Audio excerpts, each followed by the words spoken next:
नमस्कार, सगरमाथा प्राइम समाचारमा स्वागत छ। म ज्योति पौडेल।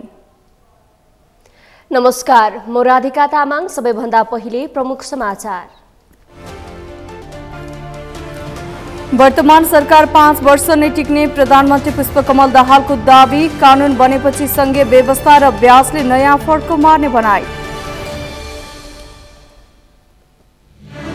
प्रधानमन्त्री दाहालबाट न्याय नपाउने द्वन्द्व पीडित सुरक्षाकर्मी परिवारको बुझाइ। सदनमा ल्याइएको संक्रमणकालीन न्यायसँग सम्बन्धित विधेयक संशोधन गर्न माग।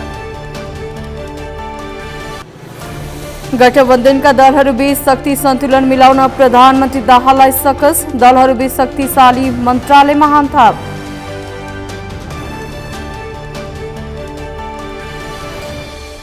म्यानमारकी प्रजातन्त्रवादी नेत्री आङ सान सुकीको party national league for Democracy खारेज। निर्वाचन आयोगको मापदण्ड अनुसार दर्ता हुन सकेन। र एसीसी पुरुष प्रिमियर कप क्रिकेटको 21 सदस्यीय प्रारम्भिक नेपाली टोलीको घोषणा। प्रतियोगिता वैशाख 5 गतेबाट 18 गतेसम्म सञ्चालन हुने।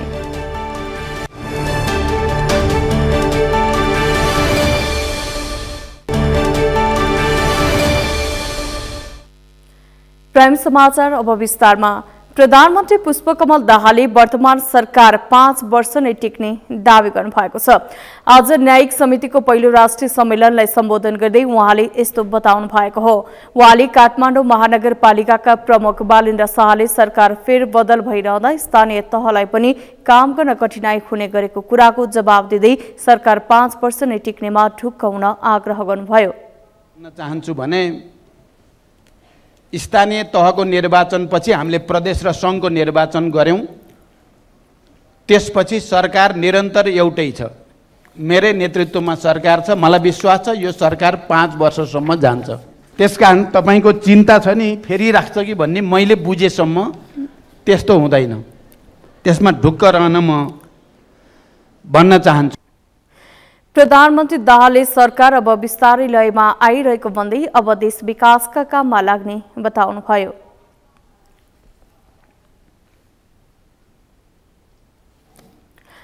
प्रधानमन्त्री पुष्पकमल दाहालले संघीय निजामती ऐन, प्रहरी समायोजन ऐन र संघीय शिक्षा ऐन निर्माण प्रक्रियाको अन्तिम चरणमा रहेको बताउनु भएको छ। आज न्यायिक समितिको पहिलो राष्ट्रिय सम्मेलन उद्घाटन समारोहलाई सम्बोधन गर्दै उहाँले यस्तो बताउनु भएको हो। प्रधानमन्त्री दाहालले नेपाली जनताको त्याग बलिदानबाट संविधान निर्माण भई परिवर्तन र सामाजिक रूपान्तरणका मुद्दा संस्थागत गरिएको भए पनि संविधानले परिकल्पना गरे अनुरूप संघीय र प्रादेशिक ऐनहरू निर्माण हुने क्रम जारी नै रहेको बताउनुभयो। उहाँले संविधानले व्यवस्था गरे अनुरूप राजनीतिक, आर्थिक, सामाजिक र सांस्कृतिक अधिकारहरूको सही विन्यास गर्न संघीय कानूनहरू यथाशीघ्र निर्माण गर्नुपर्ने राष्ट्रिय दायित्व आफूलाई रहेको बताउनुभयो। प्रधानमन्त्री दाहालले ऐनहरूको निर्माण र संशोधनको प्रक्रिया पूरा गरेपछि संघीय व्यवस्था र अभ्यासले नयाँ फड्को मार्ने बताउनुभयो। प्रधानमन्त्री दाहालले न्याय सम्पादनमा स्थानीय तहहरूबीच एकरूपता कायम गर्न, अनुभवको आदान प्रदान गर्न, माथिल्ला सरकारसँग प्रभावकारी समन्वय गर्न र समस्याहरूको केन्द्रीकरण र समाधानका साझा प्रयासका लागि यस्ता खालका फोरमहरू प्रभावकारी हुन सक्ने बताउनुभयो।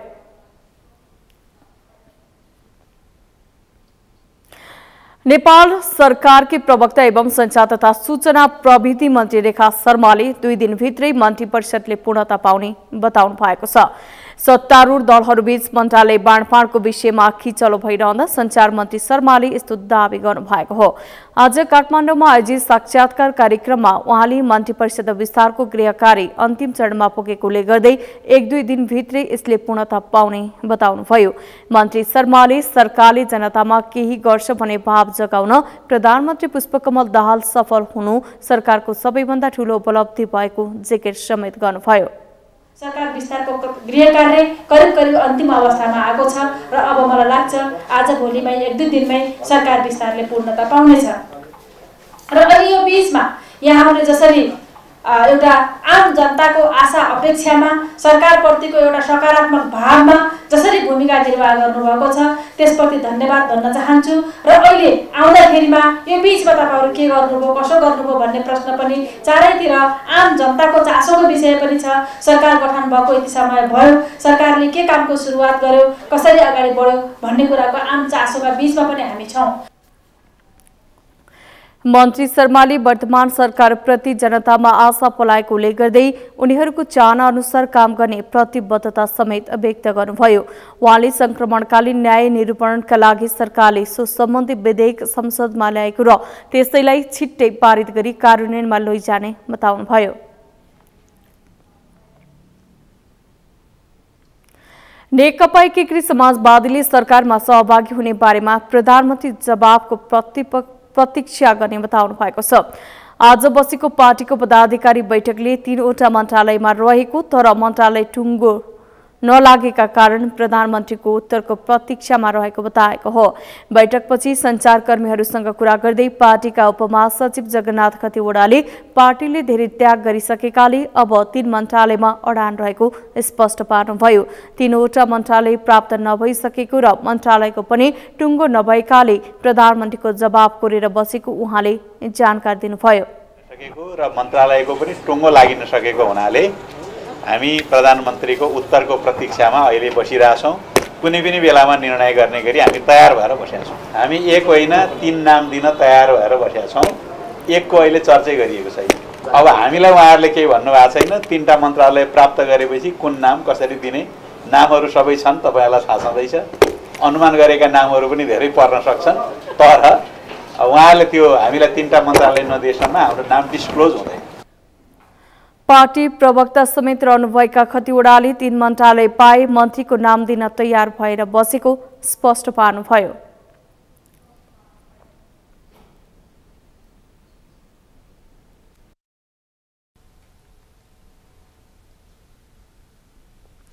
द्वन्द्व पीडित सुरक्षाकर्मी परिवारका तर्फबाट संक्रमणकालीन न्यायसँग सम्बन्धित विधेयकहरूमाथि सभामुखलाई ध्यानाकर्षण गराइएको छ।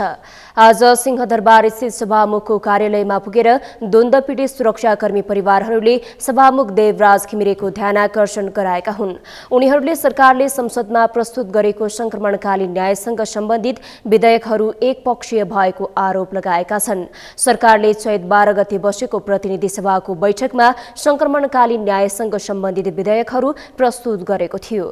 सोही विधेयकहरूलाई लिएर द्वन्द्व पीडित सुरक्षाकर्मी परिवारले सभामुखसँग सरकारले ल्याएको संक्रमणकालीन न्याय विधेयक एकपक्षीय रहेको गुनासो गरेका छन्। सभामुख घिमिरेले विधिसम्मत ढंगबाटै संक्रमणकालीन न्यायसँग सम्बन्धित विधेयकहरू अघि बढाउने बताउनुभयो। कुराहरूलाई पनि मैले त्यहाँ चाहिँ राखेर उहाँहरूले यसरी पठाउनु भएको छ, यी कुराहरूलाई कसरी कार्यान्वयन गर्न सकिन्छ, के गरी गर्नुपर्छ भन्ने कुरालाई मलाई पनि तपाईँहरूले आधार दिनुभएको छ। त्यो कुराहरू मैले गर्छु नै। अब मेरो भनाइ के छ भने तपाईँहरू सरोकारवाला हुनुहुन्छ। तपाईँहरूले अब सम्बन्धित सरकारलाई भन्नाले पेश गरेको त सरकार हो।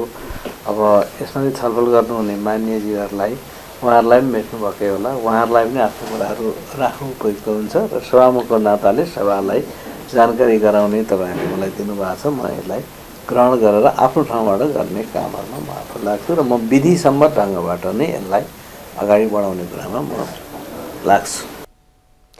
त्यस्तै द्वन्द्व पीडित सुरक्षाकर्मी परिवारकी सदस्य अम्बिका कार्कीले सदनमा ल्याइएको संक्रमणकालीन न्यायसँग सम्बन्धित विधेयक संशोधन हुनुपर्ने बताउनुभयो। उहाँले यो विधेयक संशोधन नगरिकन पास गरे द्वन्द्व पीडित सुरक्षाकर्मीहरूको परिवारलाई न्याय नहुने बताउनुभयो। उहाँले प्रधानमन्त्री पुष्पकमल दाहालबाट द्वन्द्व पीडित सुरक्षाकर्मी परिवारले न्याय पाउने आश नरहेको बताउनुभयो। द्वन्द्वलाई शान्तिमा परिणत गरेको अझै पनि हामी सुरक्षाकर्मी परिवारहरूले अथवा द्वन्द्वका जति पनि पीडितहरू छन्, जुनसुकै पक्षका पीडितहरूले न्याय पाइरहेको अवस्था छैन। त्यसैमाथि पनि अहिले अब जसले तत्कालीन समयमा माओवादी विद्रोही भनेर 10 वर्ष जनयुद्ध गर्यो, शान्ति सम्झौता पश्चात पनि पटक पटक राज्य सत्तामा सरकार चलाइरहनु भएको छ पुष्पकमल दाहाल। उहाँबाट न्यायको आशा हामीले खासै अपेक्षा चाहिँ गरेका छैनौँ। हामीहरूलाई सुरक्षाकर्मी परिवारहरूलाई न्याय नहुने किसिमले ल्याइएको छ यो विधेयक। यसैमा स्पष्ट छ हामीले न्याय पाउँदैनौँ। उनीहरूले मूल ऐनको दफा 2 को खण्ड यलाई मानवाधिकारको गम्भीर उल्लङ्घन भनी गरिएको परिभाषा त्रुटिपूर्ण रहेको भन्दै यस बमोजिम ऐनका दफामा संशोधन गर्न प्रस्ताव गरिएको विषय सोही अनुसार संशोधन गरिनुपर्ने माग गरेका छन्।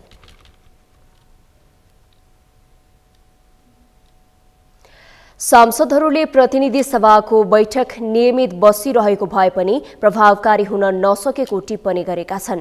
आज प्रतिनिधि सभा बैठकमा सांसदहरूले सरकारको अकर्मण्यता र गतिहीनताले समग्र सांसदहरूमाथि प्रश्न उठेको भन्दै सरकारको ध्यानाकर्षण गराएका छन्। एक रिपोर्ट। सांसदहरूले प्रतिनिधि सभाको बैठक नियमित बसिरहेको भए पनि प्रभावकारी हुन नसकेको टिप्पणी गरेका छन्। सरकारले बिजनेस दिन नसक्दा प्रतिनिधि सभा बैठकमा प्रभावकारी हुन नसकेको, सांसदहरूले उठाएको आवाज सम्बोधन हुन नसकेको कुरा राखेका छन्। सांसद रघुजी पन्तले सरकारको अकर्मण्यता र गतिहीनताले समग्र सांसदहरूमाथि प्रश्न उठेको टिप्पणी गरे। सरकारले प्रतिनिधि सभा बैठकमा विधेयक पेश गर्ने विषयलाई महत्त्व नदिएको, प्रधानमन्त्री स्वयं संसद बैठकमा उपस्थित हुँदा पनि प्रधानमन्त्रीले पेश गर्ने विधेयक अन्य मन्त्रीहरूले पेश गरेको भन्दै कार्यशैलीको विरोध गरे। प्रधानमन्त्री नेकपा माओवादीको हुनुहुन्छ। नेकपा माओवादीको राजनीतिक दस्तावेज पढ्दा कोही पनि उहाँले संसदीय व्यवस्था स्वीकार्नु भएको छैन। त्यो नस्वीकारेकै कारणले यो संसदको मर्यादा, यो संसदको गरिमा बढाउन उहाँलाई चासो नभएको त होइन भने विधेयक पेश गर्ने जस्तो महत्त्वपूर्ण कामलाई त्यत्तिकै छोडेर आजको अखबारहरू हेरौँ, प्रथम पेजमा छ संसदमा सुरु भएको 3 महिना भयो तर संसदको काम के भनेर हाम्रो बारेमा प्रश्न उठाइएको छ। यो मौका के हामी सांसदहरूले गर्दा अखबारहरूले पाएको हो? यो मौका सरकारको अकर्मण्यताले, सरकारको गतिहीनताले, सरकारको अदूरदर्शिताले र प्रधानमन्त्रीले संसदलाई, प्रधानमन्त्रीका क्याबिनेटका भएका मन्त्रीहरूले संसदलाई व्यवस्था गरेको कारणले यो प्रश्न उठेको हो। सांसद मनिष झाले मिटर ब्याज पीडितहरूको माग संशोधन गर्न स्थानीय प्रशासनले आवश्यक समन्वय नगरेको, जनप्रतिनिधिहरूले पनि मिटर ब्याज पीडितको समस्या नकार्ने गरेको भन्दै सरकारको उपस्थिति नदेखिएको अवस्था रहेको तर्क गरे। लघु वित्तको नाममा कमर्सियल ब्याङ्कको ब्रान्चको सब ब्रान्च शाखाको उपशाखाको रूपमा काम भइरहेको छ। त्यसले निर्धन र आवश्यक परेकोहरूको सहयोग गरिरहेको छैन। राज्यको तर्फबाट यस्तो अवस्थामा कसरी समस्या समाधान गर्ने र कसरी सुझबुझको साथ यो समस्यामा आफूले कसरी समाधान गर्न सकिन्छ भनेर आवश्यक फाइनान्सियल लिटरेसीको काम पनि भएको देखिँदैन। निरक्षर छ कोही, आवश्यक शिक्षा छैन भन्दैमा के त्यस्तै छोडिदिने हो र हाम्रो काम? त्यस्तै सांसद राजेन्द्र लिङ्गदेनले मिटर ब्याज पीडितहरूको आन्दोलनमा ऐक्यबद्धता जनाउन गएका राप्रपाका प्रमुख सचेतकमाथि दुर्व्यवहार भएको भन्दै त्यसको भत्सना गर्दै सरकार मुठभेडतर्फ जान लागेको हो भनी प्रश्न गरे। पीडितलाई चाँडो न्याय दिन उनको माग छ। एउटा जिम्मेवार राजनीतिक दलको जिम्मेवार नेता पीडितहरूसँग ऐक्यबद्धता व्यक्त गर्न जाँदाखेरि सत्तापक्षीय कार्यकर्ताहरूबाट हाम्रो प्रमुख सचेतकमाथि जुन प्रकारको दुर्व्यवहार गर्ने प्रयास गरियो त्यसको म घोर निन्दा र भत्सना गर्न चाहन्छु। म सरकारसँग प्रश्न गर्न चाहन्छु, के सरकार मुठभेडतर्फ जान खोजेको हो? के यो गणतन्त्रमा राजावादी हुने छुट कुनै नागरिकलाई छैन? म प्रश्न गर्न चाहन्छु। सांसद रन्जु कुमारी झाले मिटर ब्याज पीडितहरूलाई न्याय दिलाउनका लागि एउटा संसदीय समिति बनाउन माग गरिन्। सदनबाट केही सांसदहरू सहितको एउटा समिति बनोस्, जुन समितिले ती प्रत्यक्ष पीडित जनता, जो हामी ती जनताबाट जनप्रतिनिधिको रूपमा यहाँ उपस्थित छु र हाम्रै जनता प्रत्यक्ष पीडित छ, त्यसलाई कसरी न्याय पाउन सकिन्छ र सरकारले कसरी कानुन बनाएर उहाँहरूलाई जुन एउटा न्याय दिन सकिन्छ त्यसमा हाम्रो पनि प्रत्यक्ष भूमिका होस् भन्ने म सामान्य सभामुखजीसँग सरकारसँग माग गर्न चाहन्छु। सांसद प्रेम सुवालले देशको अर्थतन्त्र कमजोर बनाउने हालसम्मका मन्त्रीहरूलाई स्पष्टीकरण सोध्न संसदीय समिति बनाउनु पर्ने भन्दै गर्दा अर्का सांसद विराज भक्त श्रेष्ठले काठमाडौँ उपत्यकाको धर्म संस्कृति मार्न लागेको हो भन्दै सरकारलाई प्रश्न गरे। प्रतिनिधि सभामा आज शून्य समयमा सांसदहरूले समसामयिक र आम जनजीविकाका सवालमा सरकारको ध्यानाकर्षण गराएका छन्। मिटर ब्याज पीडित, देशको आर्थिक सङ्कट, मन्त्री परिषदले पूर्णता नभएको लगायतका विषयमा सांसदहरूले सरकारको ध्यानाकर्षण गराएका हुन्। एक रिपोर्ट। प्रतिनिधि सभामा बिहिबार सुन्ने समयमा सांसदहरूले समसामयिक र आम जनजीविकाका सवालमा सरकारको ध्यान आकर्षण गराएका छन्। मिटर ब्याज पीडित देशको आर्थिक संकट, मन्त्री परिषदले पूर्णता नपाएको लगायतका विषयमा सांसदहरूले सरकारको ध्यान आकर्षण गराएका हुन्। सांसद अमरेश कुमार सिंहले मिटर ब्याजको जड सरकार भएको टिप्पणी गरे। मिटर ब्याज समस्याको साउ नभएर सरकार भएको उल्लेख गरे। देशलाई अस्तव्यस्त बनाएर शासन गर्न खोजेको सरकारले गरिबी र शिक्षा माथि रजाई गर्न खोजेको भन्दै सिंहले मिटर ब्याज, सेन्टिमिटर ब्याज र मिलिमिटर ब्याज गरी 3 प्रकारको ब्याज रहेको दावी गरे। मिटर ब्याजी पीडितहरू राज्यको आइना हाम्रो राज्य सञ्चालन कसरी भइरहेछ, किनकि हामी राज्यले नै 3 थरीको ब्याज तय गरेका छौँ। मिटर ब्याज, माइक्रो फाइनेन्सबाट सेन्टिमिटर ब्याज र बैंकबाट मिलिमिटर ब्याज। र मिलिमिटर ब्याज जनतालाई दिने होइन, जुन उद्योगपतिबाट चन्दा लिएर चुनाव लड्छ, सरकारमा बसेका पार्टी र सरकारका जुन अगुवाहरूले त्यहाँ दिन्छ मिलिमिटर ब्याज, त्यो उद्योगपतिहरूलाई दिन्छ। मैले यही सन्दर्भमा प्रस्तुत गरेका थिएँ कि 47 खरब ब्याज प्रवाह भएछ, त्यसमा 30 खरब बैंकको ब्याज 100 जना व्यापारीले लिएछ, तर त्यसलाई कहिले पनि जनतालाई दिँदैन। त्यस कारण मिटर ब्याजको जर त्यो साउ होइन, सरकार हो। सरकार देशलाई अस्तव्यस्त चलाएर गरिबलाई झन गरिब बनाएर शासन गर्न खोजेको हो। सुन्ने समयमा सांसद अरुण कुमार चौधरीले देशमा व्यापारीहरूलाई व्यापार घाटा भइरहेको बेलामा बैंकहरूले भने मुनाफा कमाइरहेको भन्दै सरकारको ध्यान आकर्षण गराएका छन्।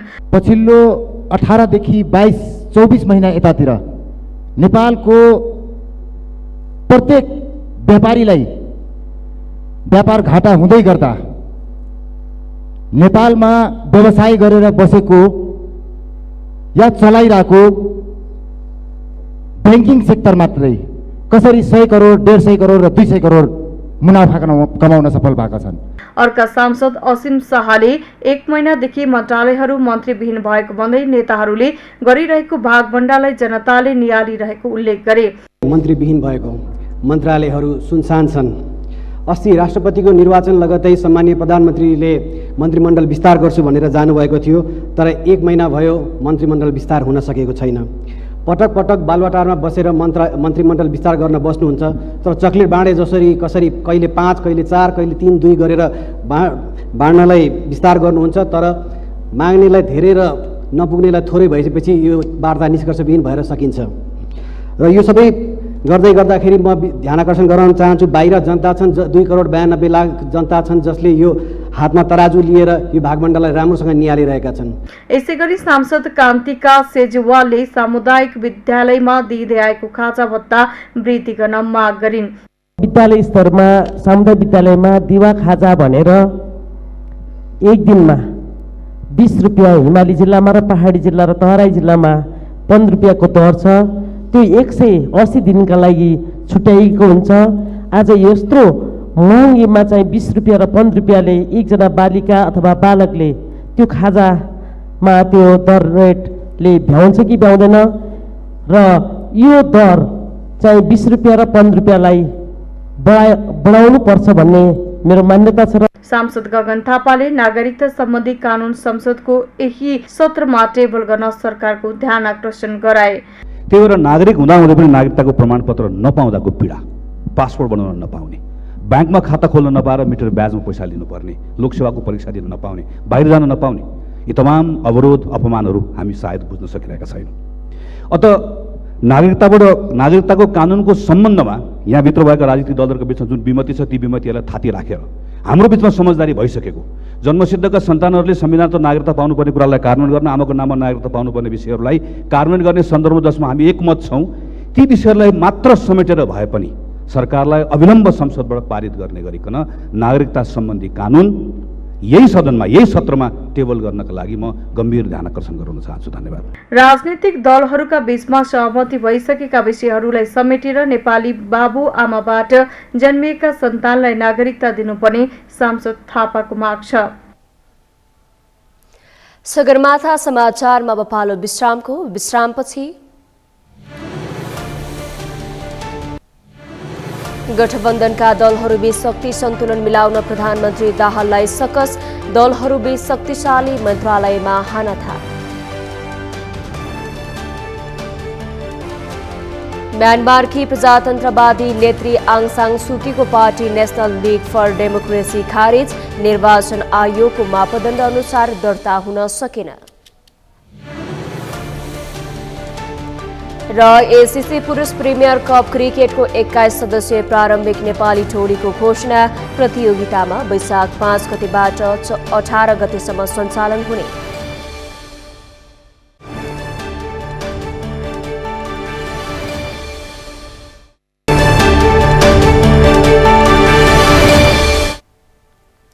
विश्रामपछि सगरमाथा प्राइम समाचारमा स्वागत छ। अब बाँकी समाचार। दोस्रो पटक विश्वासको मत लिए लगतै 2-4 दिनमै मन्त्री परिषद विस्तार गर्ने प्रधानमन्त्री पुष्पकमल दाहालको प्रतिबद्धता अझै पूरा हुन सकेको छैन। दलहरूबीच शक्ति सन्तुलन नमिल्दा मन्त्री परिषद विस्तारमा ढिलाइ भएको छ। विशेष गरी शक्तिशाली मन्त्रालय भागभण्डामा दलहरूबीच कुरा नमिल्दा मन्त्री परिषद विस्तारमा ढिलाइ भएको हो। अमृत ढकालको रिपोर्ट। शक्तिशाली मन्त्रालय भागबण्डामा दलहरूबीच कुरा नमिल्दा मन्त्री परिषद विस्तारमा ढिलाइ भएको छ। मन्त्री परिषदलाई पूर्णता दिने प्रयासमा प्रमुख सत्तारूढ दलका नेताहरूबीच दिनहुँ छलफल भए पनि सबै दलले शक्तिशाली मन्त्रालयमा दाबी गर्दा मन्त्री परिषद विस्तारमा ढिलाइ भएको हो। गठबन्धनमा रहेका 10 दलले उपप्रधान सहित महत्त्वपूर्ण मन्त्रालयमा दाबी गर्दा कसले कुन र कति मन्त्रालयको नेतृत्व गर्ने भन्ने टुङ्गो लागेको छैन। विशेष गरी गृह, अर्थ, रक्षा, परराष्ट्र र विकास मन्त्रालय कसले हात पार्ने भन्नेमा दलहरूको रस्साकस्सी चलेको छ। संसदको सबैभन्दा ठूलो दल नेपाली कांग्रेसले उपप्रधान सहित अर्थ, रक्षा र परराष्ट्र मन्त्रालय पाउन सक्ने बुझिएको छ। तर गृह मन्त्रालयमा माओवादी केन्द्र र एकीकृत समाजवादी दुवैको दाबी छ। पहिलो पटक नै मन्त्री परिषद विस्तार गर्दा नारायण काजी श्रेष्ठलाई उपप्रधान सहित गृह मन्त्री बनाउने प्रधानमन्त्री पुष्पकमल दाहालले दिएको वचन यस पटक पूरा हुन सक्ने संकेत देखिएको छ। त्यतिबेला एमाले अध्यक्ष केपी शर्मा ओलीका दबावका कारण राष्ट्रिय स्वतन्त्र पार्टीका सभापति रवि लामिछाने गृह मन्त्री बने। तर नागरिकता प्रकरणमा रवि लामिछानेको पद खारेजी भएसँगै उपप्रधान तथा भौतिक मन्त्री नारायण काजी श्रेष्ठ गृहमा जान खोजेका छन्। माओवादी केन्द्रले गृहमा दाबी गर्नुहुन्न भन्ने कुरा भएन के हैन। अब त्यो गृह मन्त्रालय पहिले पनि पुरा थियो, तर अहिले चाहिँ मन्त्रालयको बाँडफाँडै नटुङ्गिसकेका भएर कसका दाबी काका छन् भन्ने कुरा होइन।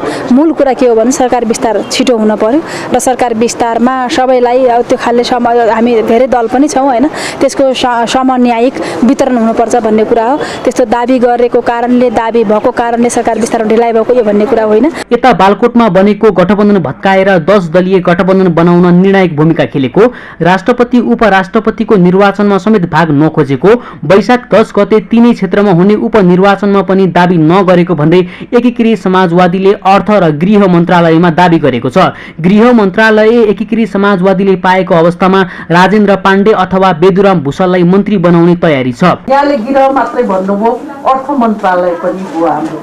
हाम्रो पार्टीको अर्थ विभागले भर्खरै अस्ति मात्रै विज्ञहरू बोलाएर देशको अर्थव्यवस्था कस्तो छ, अब कसरी जानुपर्छ, एकीकृत समाजवादी पार्टी सरकारमा गइरहँदा आगामी कार्यदिशा कस्तो हुनुपर्छ भनेर सरकारलाई समेत सुझाव दिएका छौँ।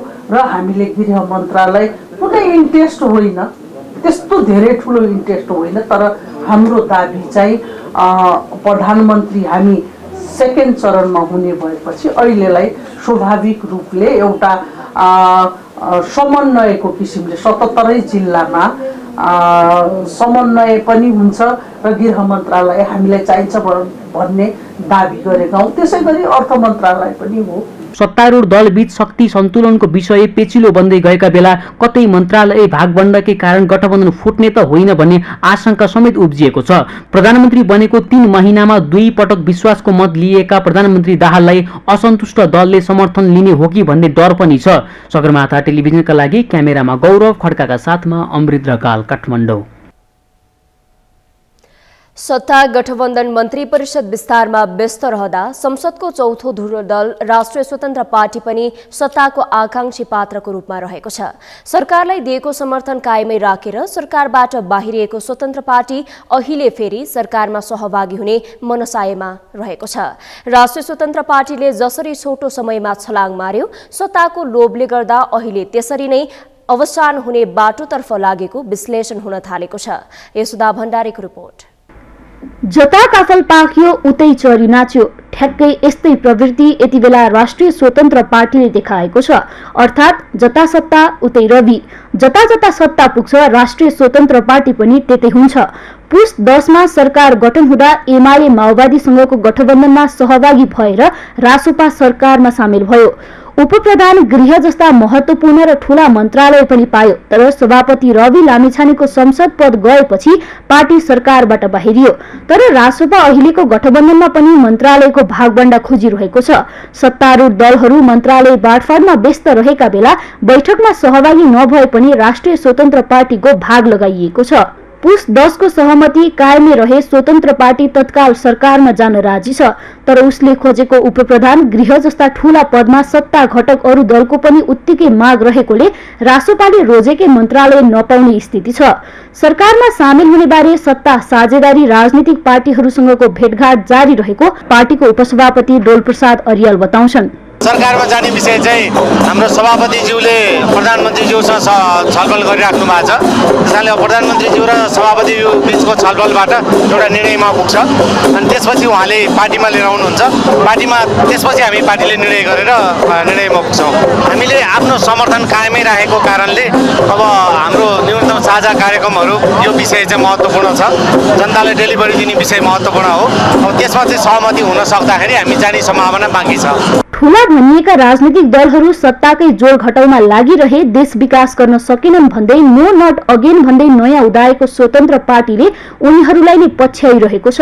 पार्टी स्थापना भएको 6 महिना पनि नपुग्दै आम मतदाताले राष्ट्रिय स्वतन्त्र पार्टी चौथो ठूलो दल बनाए। तर छोटो समयमा उदाएको पार्टी त्यसरी नै अवसानतर्फ लागेको विश्लेषण पनि हुन थालेको छ। अहिलेको पछिल्लो समयमा राष्ट्रिय स्वतन्त्र पार्टीको जन्म चाहिँ के हो भने ठुलो पुराना पार्टीहरूसँग एउटा ठुलो जनमत चाहिँ असन्तुष्ट थियो। त्यो असन्तुष्ट जनमतलाई लिएर जानलाई नयाँ पार्टीको जन्म भयो हैन। नयाँ पार्टीको जन्म त भयो तर त्यसले केही कुराहरू गर्न कोसिस पनि गरेको थियो भन्छौँ हामी हैन कि त्यो रिजल्ट नदेखिन्जेल त कोसिसै भन्नु पर्यो हैन। जब त्यो कोसिस गरे भने त्यसलाई चाहिँ त्यो परिणाममा नआउने भएपछिबाट उसले यसको दुईटा उद्देश्य हुन सक्छ कि त सरकार र सत्तामै गरेलाई समाज रूपान्तरण गर्ने नभएदेखि विषयमा वस्तु मात्र उठाउनेले अहिले हाम्रो देशको र दलहरूको चरित्र चाहिँ विषयवस्तु उठाउँदैमा त्यसलाई आफूले क्यारी अन गर्छ त्यसको स्वामित्व लिन्छ भन्ने चाहिँ देखिएन। म चाहिँ राष्ट्रिय सहमतिको सरकार अब सबै दलहरू मिलेर नबनेसम्म अहिलेको हाम्रो जुन यो समस्याको चाङ छन् यो फुकाउन सक्छन् भन्ने चाहिँ मलाई लाग्दैन। सरकारमा बसेर प्रतिपक्षको भूमिका निर्वाह गरेर जनताको मुद्दा मामिलाका विषयमा काम गरेको भए स्वतन्त्र पार्टीप्रति आम नागरिकको भरोसा बढ्ने जानकारहरू बताउँछन्। तर नयाँ भनेर उदाएका दल पनि सत्ता प्राप्तिकै खेलमा लाग्दा जनताले कहिले सुखको सास फेर्न पाउने। जुन जोगी आए पनि कानै चिरेको। सगरमाथा टेलिभिजनका लागि क्यामेरामा सुनिल कोलीका साथमा यशोदा भण्डारी, काठमाडौँ। माधव नेपाल नेतृत्वको नेकपा एकीकृत समाजवादी पछिल्लो समय फुटको संघारमा पुगेको संकेत देखिएको छ। एमालेबाट छुट्टिएर बनेको यस नेताहरूले पछिल्लो समय पुनः एमालेमा नै फर्किने धारणा राख्न थालेका छन्। यसरी पार्टीका नेताहरूले अध्यक्ष नेपालका विरुद्ध आवाज उठाउँदै पार्टी परित्याग गर्दा पार्टीले भने यसलाई सामान्य रूपमा लिएको छ। तर नेकपा यसमा देखिएको पछिल्लो गतिविधिले भने माधव नेपालको पार्टी अझै खुम्चिएर जाने विश्लेषण भने हुन थालेको छ।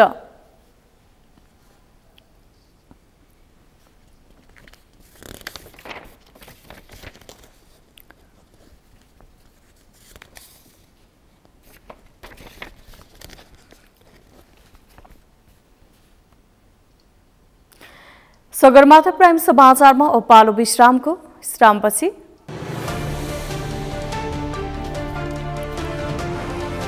म्यांमार की प्रजातन्त्रवादी नेत्री आंग सान सुकी को party national league for democracy खारिज। निर्वाचन आयोगको मापदण्ड अनुसार दर्ता हुन सकेन। र आईसीसी पुरुष प्रिमियर कप क्रिकेटको 21 सदस्यीय प्रारम्भिक नेपाली टोलीको घोषणा। प्रतियोगिता वैशाख 5 गतेबाट 18 गतेसम्म सञ्चालन हुने।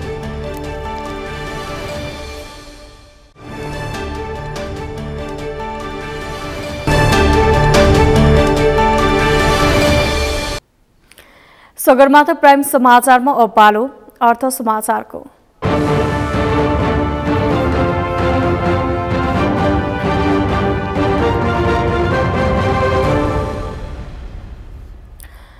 कुनै बेला कोठा पाउन मुस्किल पर्ने काठमाडौँमा अहिले भने कोठा भाडामा लगाउन मुस्किल पर्न थालेको छ। पछिल्लो समय पसल भाडामा, पसल बिक्रीमा, कार्यालय तथा कोठा फ्ल्याट खाली छ, टु लेट, सटर खाली छ भन्ने सूचनाहरू जताततै देख्न पाइन्छ। कोरोना महामारीमा लकडाउन भएता आर्थिक सङ्कट, न्यून व्यवसाय लगायतका कारण व्यापार व्यवसाय घट्ने क्रम बढ्दै गएको हो। यमुना सापकोटाको रिपोर्ट। कोठा बस्न वा व्यापार व्यवसाय गर्न सटर पाउनै मुस्किल हुने काठमाडौँ उपत्यकामा अहिले भने टु लेट, कोठा फ्ल्याट खाली छ लगायतका सूचनाहरू जताततै देख्न पाइन्छ। कोरोना महामारीमा भएको लकडाउनका कारण अहिले अधिकांश मानिसहरू बेरोजगार बन्दै गएका हुन्। आर्थिक आय आर्जनको स्रोत कम हुँदै गएको छ। घरबेटीहरूले आफू खुसी भाडा लिने गरेका छन्। महँगी बढेको छ। कोरोनाको असर अहिले देखिँदा व्यापार व्यवसाय धराशयी हुन थालेका छन्। उसैको प्रभावले सटरहरू खाली हुन थालेका छन्। रिसेन्ट टाइममा चाहिँ हामी नेपालमा हामीले धेरै धक्काहरू महसुस गर्यौँ नि त। भूकम्प आयो, नाकाबन्दी भयो, कोरोना आयो, त्यसले गर्दा चाहिँ तपाईँको इकोनोमिक क्राइसिस चाहिँ नेपालमा वर्ल्डभरि नै इकोनोमिक क्राइसिस भयो। तर त्यसलाई कोपअप गर्न चाहिँ हाम्रो सरकारले नि केही गरेन। अनि जुन माथि टप लेभलमा बसेको अथोरिटी हुन्छ उहाँले नि केही प्लानिङ्सहरू चाहिँ ल्याउँ भन। त्यो आधारले चाहिँ तपाईँको हाम्रो व्यापारीहरूलाई पनि, किन भन्दा ट्रेडले नि तपाईँको 1 लाख 2 लाख 3 लाख गर्दै बढाउँदै हामी लग्ने हो नि त। हामी त्यसरी बढ्दै जाने हो नि त। त्यसलाई चाहिँ हामीले माथि लेभलमा चाहिँ कहिले पनि पोलिसी मेकिङमा चाहिँ कहिले पनि यो कुरामा चाहिँ सोच्नु भएन क्या। अनि यो कुरालाई चाहिँ फोकस गऱ्यो भने चाहिँ जुन हाम्रो युथहरू हुनुहुन्छ, बाहिर जाँदै हुनुहुन्छ, विदेश जाँदै हुन्छ, सर्टेन पैसा कमाउनलाई एकदम काम गर्न नसक्ने होइन, काम गर्न अल्छी होइन, काम गर्न सक्नुहुन्छ। त्यही तपाईँको मेन पावरलाई चाहिँ हामीले युटिलाइज गरेर चाहिँ हामीले यहाँ पोलिसी मेकिङमा चाहिँ फोकस गऱ्यौँ भने चाहिँ बिजनेस सेक्टरदेखि लिएर हाम्रो इकोनोमिकको जुन क्राइसिस भइरहेछ त्यसलाई चाहिँ हामी माथि लग्न सक्छौँ भन्ने चाहिँ मेरो धारणा छ। भाडा दरले त अब यो साइन्टिफिक भने एक त कुन ठाउँमा कति रेट राख्ने हो, कस्तो खालको ठाउँको कति प्राइस राख्ने हो, भाडा कुन लेभलको इन्कम गरिरहेको छ अनि हामीले कुन लेभलको चाहिँ उसँग भाडा वसुल गर्ने त, त्यो चाहिँ एउटा साइन्टिफिक भन्छ। साइन्टिफिक एप्रोच चाहिँ हामीले बसेर कसरी हुन्छ त्यो चाहिँ गर्नुपर्छ। एउटा विश्व महामारीका रूपमा फैलिएको कोरोनाका कारण देशको अर्थतन्त्र सुस्ताएको छ। यससँगै उद्योग व्यवसायहरू सुस्त भएका छन्, जसको प्रत्यक्ष असर व्यापार व्यवसाय गर्नेहरूलाई परेको छ। लामो समयसम्म भएको लकडाउनले आर्थिक समस्या भएर कतिपय घर फर्किएका छन् भने कोही विदेश पलायन हुँदै गएका छन्। यससँगै अति आवश्यक सामान बाहेक अन्य चिजमा खर्च गर्न सक्ने अवस्था नहुँदा व्यापार सुस्त भएको छ। भएन भन्ने प्रसङ्गमा त सरकारका कमजोरी होलान्। देशका अर्थनीति राज्यले गर्नुपर्ने दायित्व, उद्योग व्यवसाय कुनै भाउ नियन्त्रण छैन, मनोमानी छ। यिनी कारणले गर्दाखेरि व्यापार नहुँदै गएको कमजोरी, देशमा भएका उत्पादनलाई कसरी सिस्टममा राख्ने, कसरी त्यो चिजलाई नियन्त्रण गर्ने, चाहिँ कस्तो चिजलाई इम्पोर्ट नगर्ने, कस्तो चिजलाई इम्पोर्ट गर्ने, यहीँबाट उपभोग्य वस्तुहरू जति तयार भइरहेछ भने किन विदेशबाट ल्याउने, घरभाडाको कमजोरी कसरी कसले नियन्त्रण गर्ने, यसो कुनै मापदण्ड छैन। यिनी विषयवस्तु सबै जुटेर गएर व्यापार कमी हुँदै गयो होलान् भन्ने मेरो विचार चाहिँ। उपत्यकामा करिब 35देखि 40% पसल तथा व्यापार व्यवसाय खाली भएको नेपाल राष्ट्रिय व्यवसाय महासंघले जनाएको छ। उपत्यकाका प्रमुख व्यापारिक केन्द्र न्यू रोड, कोटेश्वर, सुन्धारा, बानेश्वर, चावेल लगायत क्षेत्रमा पसल खाली हुने क्रम बढेको महासंघको ठम्याइ छ। विशेष गरी यी क्षेत्रका कपडा पसल, रेस्टुरेन्ट व्यवसाय, ट्रेकिङ सर्भिस लगायतका विभिन्न कार्यालय खाली भइरहेका छन्। अहिले मोटामोटी रूपमा चाहिँ नि 35देखि 40%को हाराहारीमा सटरहरू खाली भइसकेका छन् भने मुख्य सहरहरू, मुख्य ठाउँहरूमा पनि धेरै सटरहरू अब खाली हुने स्थिति छन्। अहिले बानेश्वर चोक, कोटेश्वर चोक सम्झ्यौँ होइन, जस्तै चाहिँ न्यू रोड क्षेत्र एउटा एकदमै व्यापक चल्ती भएको ठाउँ हो, आज सुनसान बन्दै गएको छ। एउटा चाहिँ व्यापार व्यवसाय छैन, यहाँ पनि बिस्तारै ताला लाग्ने स्थिति नै छ। यसको मुख्य उद्देश्य भनेकै चाहिँ अनियन्त्रित भाडा दर वृद्धि हुनु, बढेर जानु। घरबेटीहरूले त्यसलाई चाहिँ कुनै खालको चाहिँ जति भन्दा पनि भयो, कुनै वैज्ञानिक ढङ्गले बोल्नु परेको छैन कि मेरो सटरको दाम यति भयो भनेर चाहिँ बोल्ने, बसे बस नबसे जा भन्ने खालको जुन वातावरण र सही ढङ्गको नीति तयार नहुनु, घरभाडा सम्बन्धी चाहिँ सबै कुराहरूको एउटा चाहिँ त्यसले चाहिँ व्याख्या नगर्नु, यिनै कारणले गर्दाखेरि अब यो सम्भावना छैन, यहाँ बस्ने छैन। एकातिर ग्रास लेभलमा पैसा छैन, तरलताको अभाव छ, सहकारीहरू बन्द भइसकेका छन्, ब्याङ्क तथा वित्तीय क्षेत्रको दादागिरी अत्यन्त बढ्दै गएको छ। तीमाथि पनि अहिले चाहिँ तपाईँको जुन घरबेटी जीवहरूको जुन आग्रह हामीले गर्दै पनि उहाँहरूले जुन खालको भाडा वृद्धि गरेर जानुभएको छ, अब तिर्न सक्ने स्थिति नभएरै बन्द भएको हो। अर्को विकल्पै छैन। व्यापारिक क्षेत्रकै कोठाहरू भाडामा लगाउन मुस्किल छ भने अन्य क्षेत्रमा के होला? यसरी व्यावसायिक क्षेत्रका सटरहरूमा टु लेट भनेर टाँसिएका बोर्डले व्यवसायको अवस्था नाजुक बन्दै गएको पुष्टि गर्छ। सरकारले भाडाका लागि आवश्यक नीति नियम लागू नगर्नाले घरबेटीहरूले आफू खुसी भाडा असुलिरहेको व्यवसायीहरूको गुनासो छ। तसर्थ यस विषयमा सरकार र सरकारवाला निकायले ध्यान दिन आवश्यक छ। सगरमाथा टेलिभिजनका लागि क्यामेरामा गौरव खड्काका साथमा यमुना सापकोटाको रिपोर्ट। सधैँजसो सटर वा कोठा पाउन मुस्किल पर्ने काठमाडौँ उपत्यकाका अधिकांश सटरहरू प्राय खाली देखिन्छन्। बढ्दो ब्याज मूल्य वृद्धि, आर्थिक सङ्कट, सुस्त व्यवसायका कारण उपत्यकाका अधिकांश सटरहरूमा टु लेट, कोठा खाली छ लगायतका बोर्डहरू देखिन थालेका हुन्। यसै सन्दर्भमा आजको सगरमाथा टेलिभिजनमा हामीले व्यापारीहरूसँग सोधेका थियौं, तपाईको व्यापार व्यवसाय कस्तो चलिरहेको छ? हेरौं उनीहरूको भनाई उनीहरूकै शैलीमा।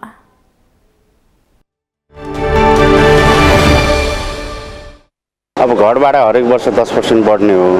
हरेक वर्ष 10% बढेको बढै छ। लकडाउन पछाडि व्यापार घटेको घटै छ। व्यापार यतिसम्म घट्यो कि आधीभन्दा कम भइसक्यो। किन नभन्नु भनेपछि रकम जति दिन्छन् त्यो बराबरको सरकारले के भन्छ ट्याक्स तिरेको हुँदैन। घरबेटीले ट्याक्स तिर्दैन, हामीले तिर्ने हो, हामीले मिलाजुलाएर तिरेको हुन्छ। व्यापार व्यवसायताहरू हेर्नुहोस् न, यी मान्छेहरू बसिरहेका छन्, यस्तै छन्। व्यापार व्यवसाय एकदम बिजोको अवस्थामा छन्। हाम्रो मेन समस्या भनेको न्युरोडमा भएका सहकारी वित्तीय संस्थाहरूबाट चाहिँ हामी धेरै पीडित छौँ। अहिले अब यो व्यापार नहुँदा त धेरै गाह्रो भइरहेछ नि। व्यापार छैन, भाडा चाहिँ बढ्दै जाँदाखेरि चाहिँ अब हामीले त व्यापारै छोडेर हिँड्नुपर्ने कन्डिसन पो भइसक्यो त। भएन भन्ने प्रसङ्गमा त सरकारका कमी कमजोरी होलान्। देशका अर्थनीति राज्यले गर्नुपर्ने दायित्व, उद्योग व्यवसाय कुनै भाउ नियन्त्रण छैन, मनोमानी छ। यिनी कारणले गर्दाखेरि व्यापार नहुँदै गयो, कमी कमजोरी।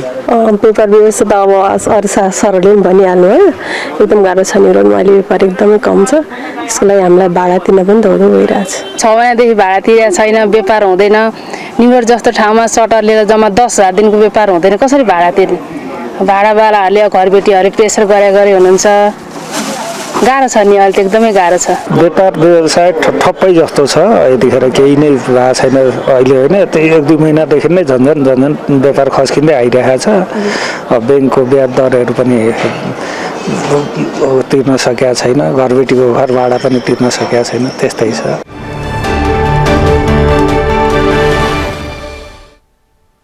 सगरमाथा प्राइम समाचारमा पालो खेल समाचारको।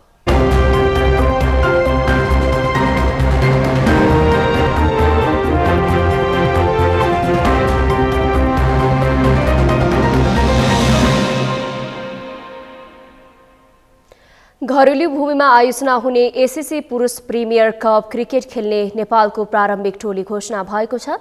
नेपाल क्रिकेट संघले आज प्रिमियर कप खेल्ने 21 सदस्यीय प्रारम्भिक टोली घोषणा गरेको हो। एसियन क्रिकेट काउन्सिल एसीसी को आयोजनामा हुने प्रतियोगितामा वैशाख 5 गतेबाट 18 गतेसम्म सञ्चालन हुनेछ। प्रतियोगिताका खेलहरू कीर्तिपुर स्थित टियु मैदान र मूलपानीमा रहेको क्रिकेट मैदानमा सञ्चालन हुनेछन्। कुल 24 खेल हुने प्रतियोगिताको फाइनल खेल वैशाख 18 गते टियु क्रिकेट मैदानमा हुनेछ। प्रतियोगितामा 10 राष्ट्रको सहभागिता रहनेछ।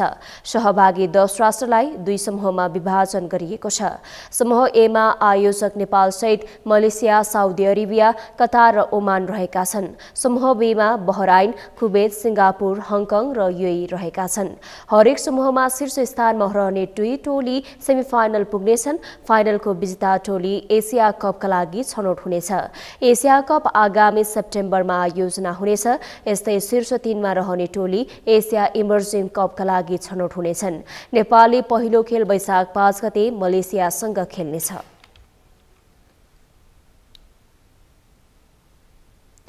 समाचारको अन्त्यमा मुख्य समाचार पुनः एकपटक।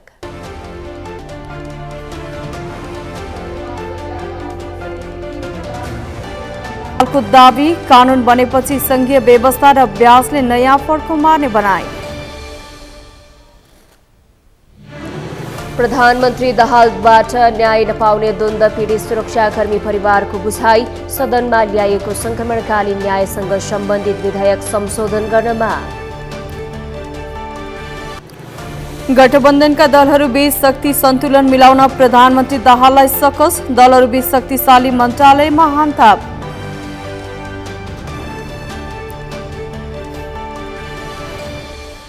म्यानमारकी प्रजातन्त्रवादी नेत्री आङ सान सुकीको party National League for Democracy खारेज, निर्वाचन आयोगको मापदण्ड अनुसार दर्ता हुन सकेन।